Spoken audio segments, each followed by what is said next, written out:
Hello students, welcome back. I hope you all are fine at your places. Students, today is the day of English literature, and in the last video of English literature we discussed exercise A and B of grammar guide. Today we will do exercise C, that is based on countable and uncountable nouns. Students, I hope you know about countable and uncountable nouns, but again we will discuss countable and uncountable nouns. So first one, countable noun. Countable nouns are those that can be counted. Countable nouns क्या होते हैं? जिन्हें हम count कर सकते हैं. ऐसे nouns, ऐसी थिंग्स जिन्हें हम काउंट कर सकते हैं, that comes under countable nouns. Countable nouns have plural forms. Countable nouns को हम किस में चेंज कर सकते हैं? प्लूरल फॉर्म में भी चेंज कर सकते हैं. फॉर एग्ज़ाम्पल, बुक को हम काउंट कर सकते हैं. Chair, that is also that can be counted. की, एट्सेट्रा. जिन चीज़ों को, जिन थिंग्स को और जिन नाउन्स को हम काउंट कर सकते हैं, that comes under countable nouns. After that, uncountable noun.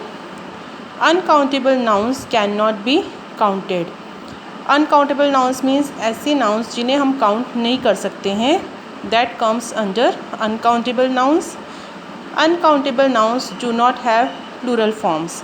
Uncountable nouns को हम प्लूरल फॉर्म में चेंज नहीं कर सकते हैं.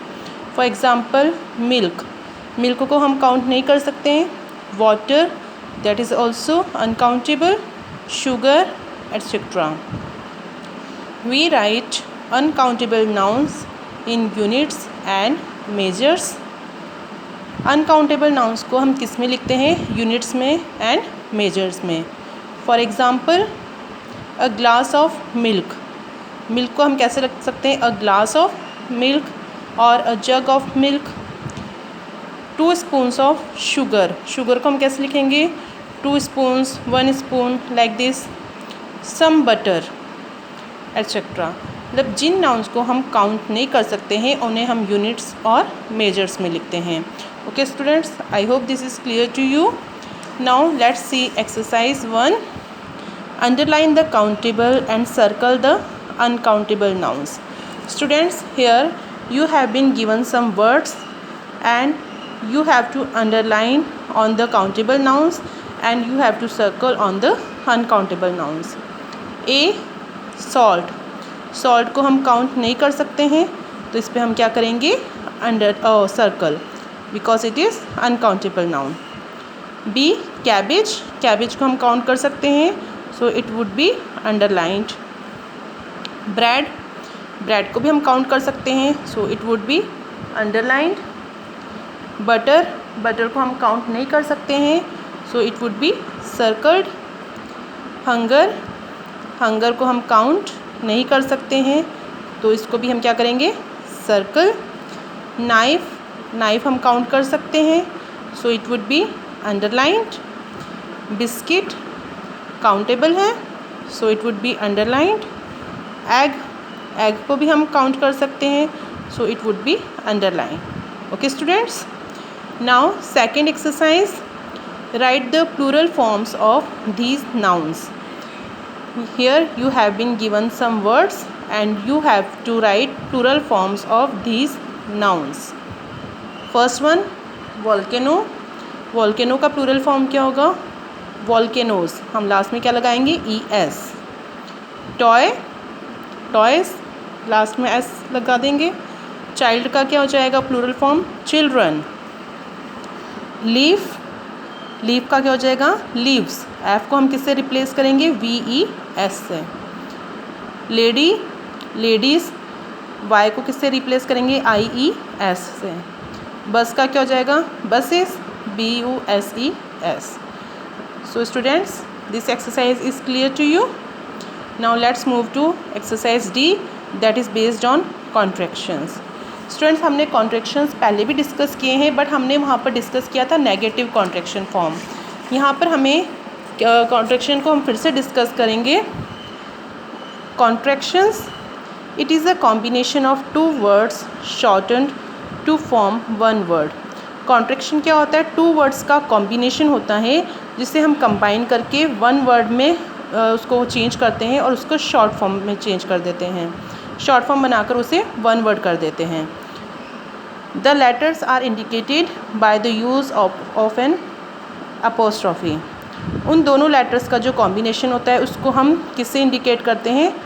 अपोस्ट्रॉफी लगाकर उसको हम इंडिकेट करते हैं। A contraction may be formed by combining। अब कॉन्ट्रैक्शन को किन किन चीज़ों से कंबाइन करके बनाया जा सकता है? First, a noun, a pronoun और an adverb with is, am, are, has, have, will, would etcetera. मतलब नाउन, प्रोनाउन और एडवर्ब को हेल्पिंग वर्ब के साथ कंबाइन करके अपोस्ट्रोफी यूज़ करके हम कॉन्ट्रैक्शन फॉर्म में चेंज कर सकते हैं। फॉर एग्ज़ाम्पल, ही, इसका शॉर्ट फॉर्म हमने लिखा है हीज़। यहाँ पर ये प्रोनाउन है और हेल्पिंग वर्ब को हमने क्या कर दिया? He apostrophe S. You are का शॉर्ट फॉर्म हमने यहाँ लिखा है you apostrophe R E. We have का short form we apostrophe V E. We will का वी अपोस्ट्रोफी डबल एल। अगर हम किसी नाउन में हमने किसी सिटी का नाम ले लिया है दिल्ली अपोस्ट्रोफी एस, तो नाउन के साथ भी हम हेल्पिंग वर्ब लगाकर उसको कॉन्ट्रैक्शन फॉर्म में लिख सकते हैं। After that, would, should, could, might, must, with, have. हम इन हेल्पिंग वर्ब्स को हैव के साथ कंबाइन करके कॉन्ट्रैक्शन फॉर्म में लिख सकते हैं।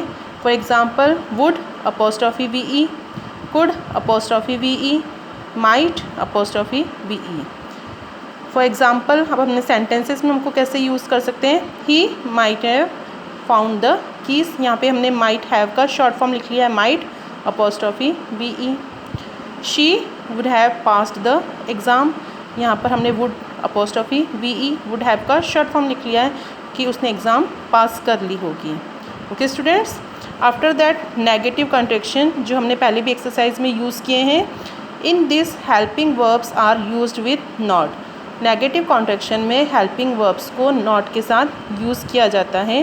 फॉर एग्ज़ाम्पल, इज़ नॉट का short form isn't, are not का short form aren't, has not का short form hasn't, have not का short form haven't, was not का शॉर्ट फॉर्म वॉजंट,